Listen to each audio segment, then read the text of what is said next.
Olá, queridos, graça e paz do Senhor Jesus. Hoje é o nosso 10º dia, estamos aqui no capítulo 19 e 20. E a partir de amanhã nós começamos com os estudos de apenas um capítulo por dia, ok? Então vamos começar, né? Logo aqui no capítulo 19, Jesus ele continua tratando alguns assuntos que ele tratou no capítulo 18. É muito importante nós lembrarmos que os textos bíblicos, eles não eram separados por capítulos e versículos como vemos hoje. Na verdade, era todo um texto corrido, normalmente em pergaminhos, lido de forma corrida. Mas para facilitar a leitura, as traduções foram colocadas capítulos e versículos para melhor organizar e facilitar a leitura e a marcação do texto. Mas o capítulo 19 é praticamente continuidade do capítulo 18, em que Jesus continua ensinando para o povo. E aqui, a partir do versículo 3 até o versículo 12, Jesus ensina sobre o divórcio, como proceder com o divórcio. A gente precisa entender que quando nós lemos esse texto, nós temos que entrar na cultura daquela época, na forma de comportamento daquelas pessoas, para entender o porquê que os discípulos acham tão pesado o discurso de Jesus a respeito desse texto. O que Jesus fala aqui é que o homem não deve separar da sua mulher a menos que ela o traia. Tirando isso, não há motivo de divórcio. E aí, os discípulos acabam falando para Jesus que se é para ser assim, é melhor que nem se case.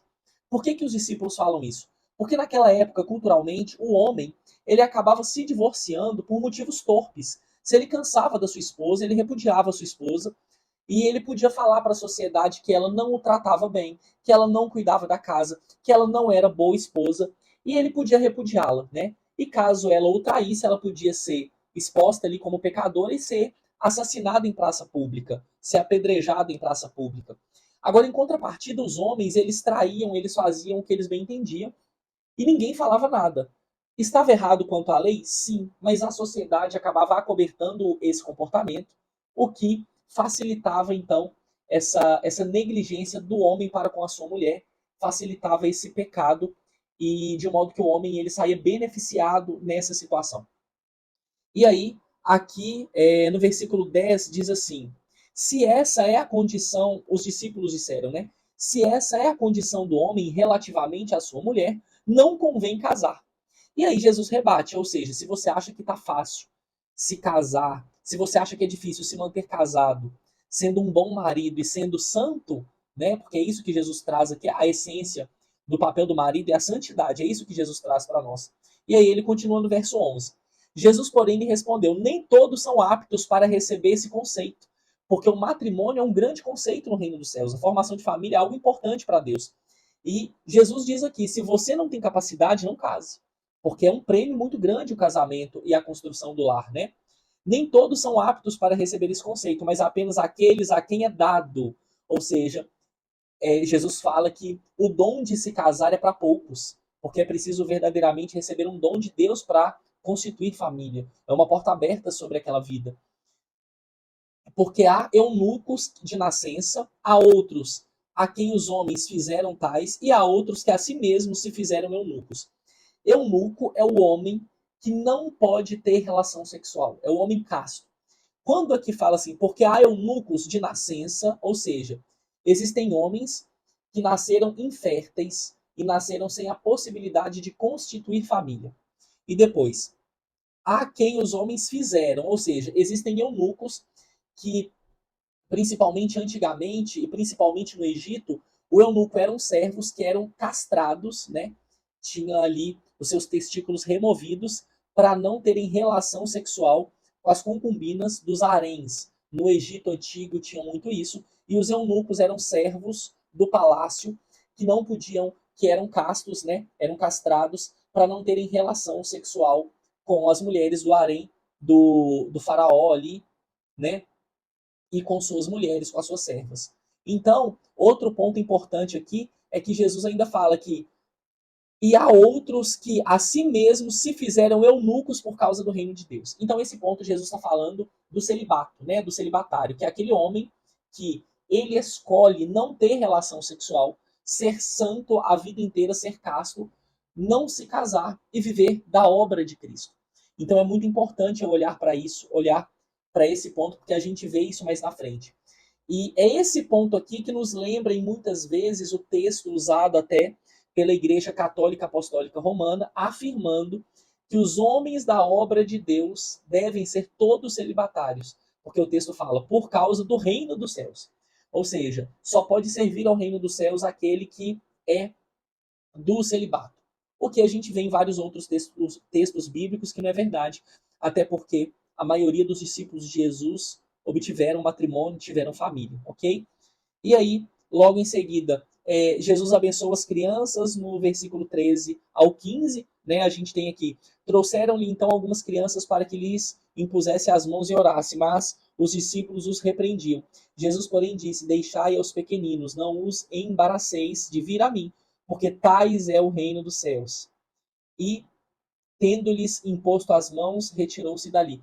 Então, Jesus sempre usa as crianças para lembrar da pureza daquele que segue a ele, daquele que é limpo dos seus pecados, uma vez que criança não tem pecado, criança não tem maldade, criança tem pureza. E aí, Jesus ele sempre usa a criança para mostrar na caminhada que nós, cristãos, precisamos ter coração feito coração de crianças, né?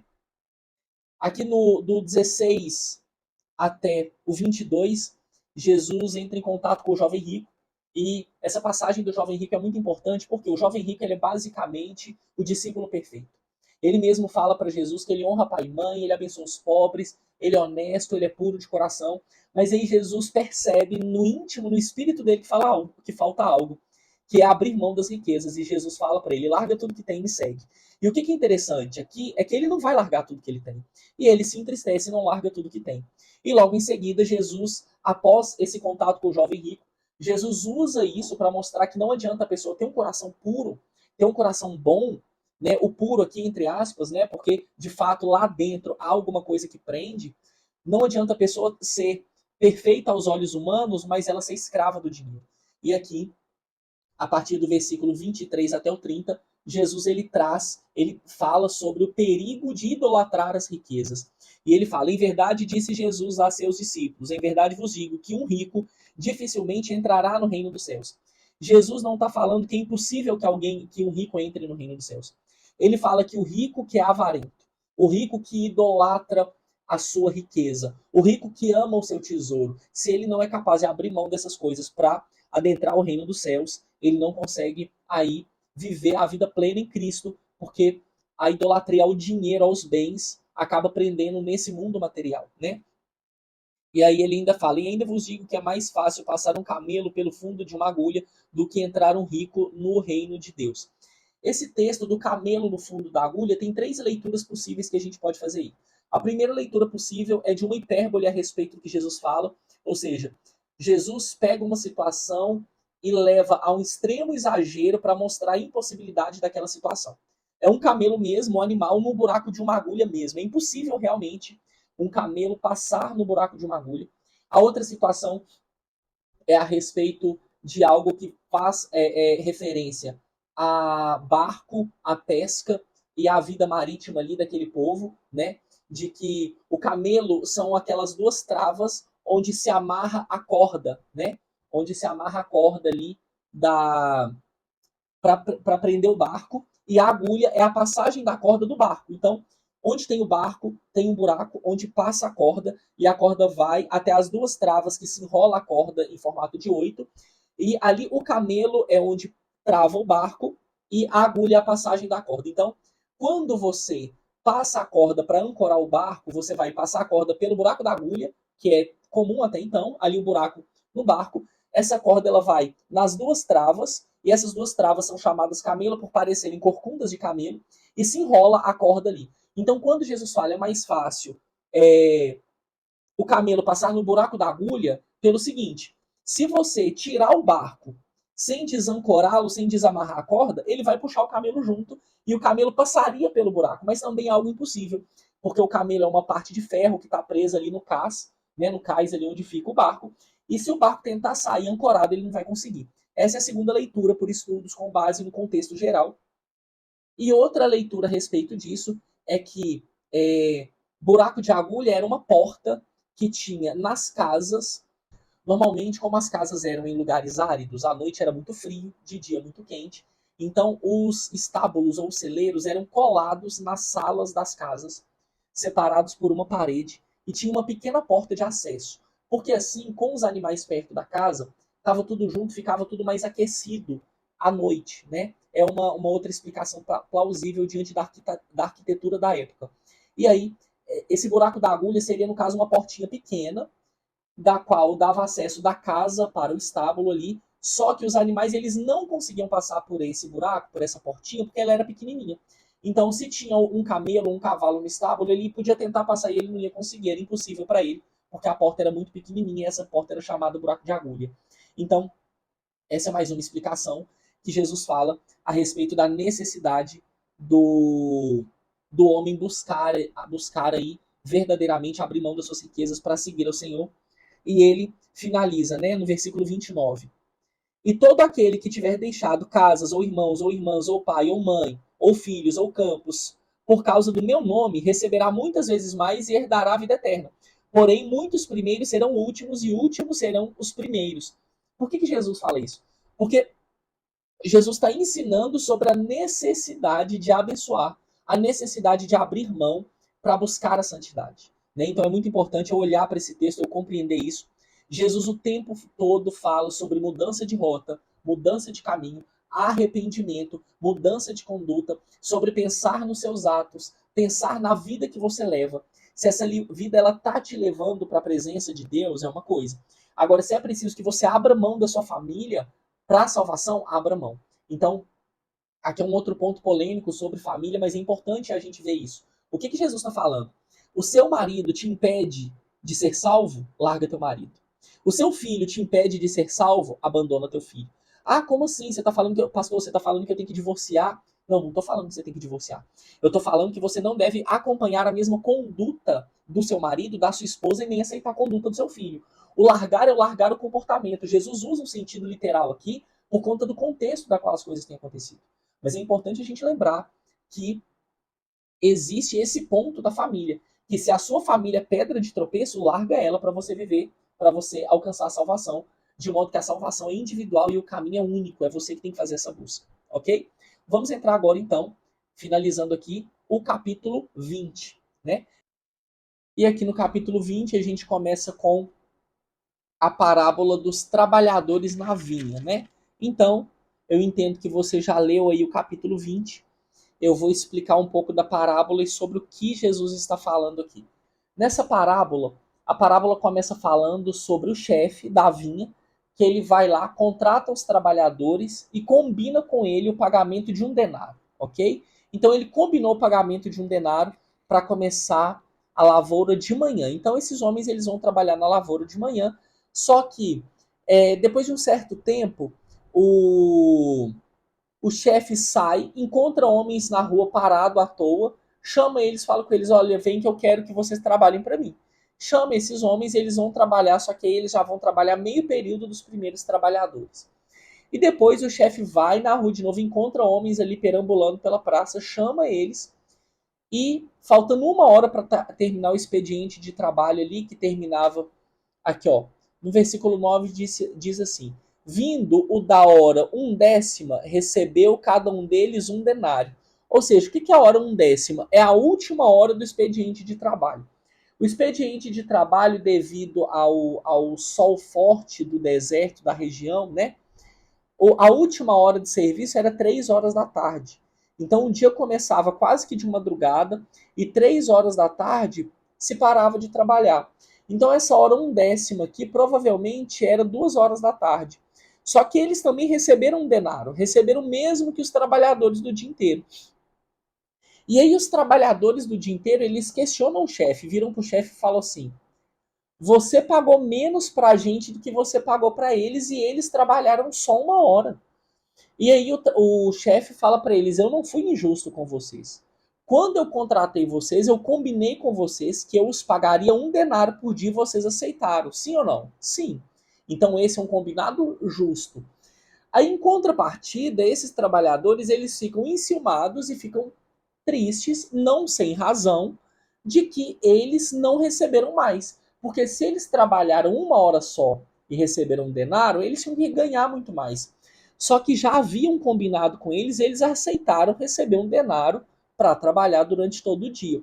Mas aqui o ponto de dar um denário para quem trabalha menos É porque a vida desses homens, provavelmente esses homens que o chefe chamou, esses homens, eles eram ali pedintes naquela rua, eles não tinham trabalho, eles estavam passando fome e necessidade. Então, quando o chefe dá 1 denário para quem trabalhou apenas 1 hora ou 3, ele não está dando aquele denário pela justa justiça da lei do homem.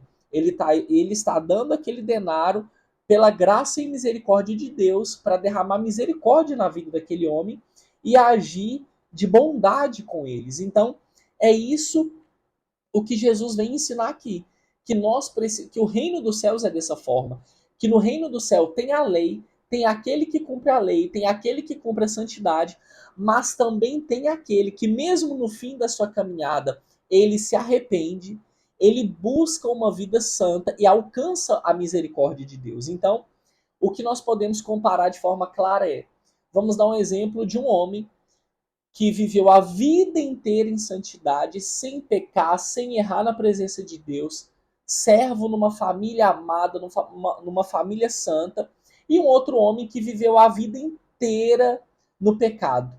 E aí, esses dois homens, digamos que eles se conhecem, e aí, no fim da vida desse homem que está uma vida de perversão e pecado, esse homem converte e aceita Jesus como único e suficiente Salvador, muda a sua história de vida e 1 ano depois ele morre. E aí esses dois homens que morreram se encontram no céu, estão os dois lá. E aí esse homem que viveu a vida inteira em sacrifício, ele questiona Deus, fala, pô Deus, eu entreguei minha vida inteira, esse cara entregou 1 ano só da vida dele e ele está aqui, salvo. Mas não é sobre a lei, é sobre a graça. É isso que Jesus vem explicar aqui nessa parábola. Te aconselho a ler de novo essa parábola, olhando agora com esses olhos, para você buscar essa essência de que Deus, de que Jesus ele está falando da aplicação da lei, da concordância em cumpri-la, que é a nossa parte também cumprir a lei de Deus, mas ele também fala da graça e misericórdia para com aquele que passa fome, para com aquele que tem necessidade, ok?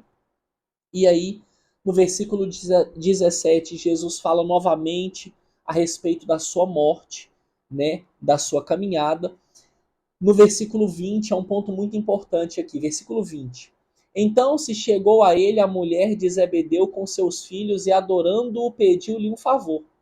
Perguntou-lhe ele, que queres? Ela respondeu, manda que no teu reino esses meus 2 filhos se assentem um à tua direita e outro à tua esquerda. Aqui, a mulher de Zebedeu, no caso, é a mãe de 2 discípulos de Jesus, é a mãe de Tiago e João. Só que a postura dela não condiz com o pedido dela. Aqui o texto fala que ela se prostra pedindo Deus um favor, um milagre. Só que o que ela pede para. Pedindo Deus, não, perdão. Pedindo para Jesus um favor, né? Pedindo para Jesus um milagre. Mas o que ela pede para Jesus é algo soberbo, é algo do coração dela. Olha só, ela não está pedindo cura, ela não está pedindo salvação. Ela está pedindo posição no reino dos céus para os seus filhos. Então, não condiz o prostrar-se com o pedido. Então, alguns estudiosos, alguns teólogos alegam aqui que ela está numa posição de falsidade em relação a Jesus. Ela se prostra, mostrando ali um sentimento de humildade, só que o pedido dela não é humilde. O pedido dela é um pedido soberbo. E aqui revela o desejo do coração dela. E Jesus rebate ela falando que, perguntando se eles estão dispostos a beber do cálice que ele vai beber. Quando Jesus fala desse cálice, Jesus está falando da morte de cruz, porque na verdade esse cálice que Jesus tá bebendo é o cálice derramado da ira de Deus sobre a vida dele para sarar o pecado da terra. Então esse cálice é o cálice da ira de Deus que será derramado sobre Jesus, sarando a terra com a santa justiça de Deus. E a gente vê referência novamente de cálice e de cálice da ira de Deus, beber do cálice, o cálice sendo derramado, lá em Apocalipse, quando as figuras de Apocalipse começam a ser reveladas para nós. E aqui, então, quando nós olhamos para esse texto, ela ainda rebate, né? Ela ainda vira e fala para Jesus, eles beberão sim do cálice. E aí o que Jesus diz para ela é, ainda que beberem, não cabe a mim decidir, mas sim ao meu Pai.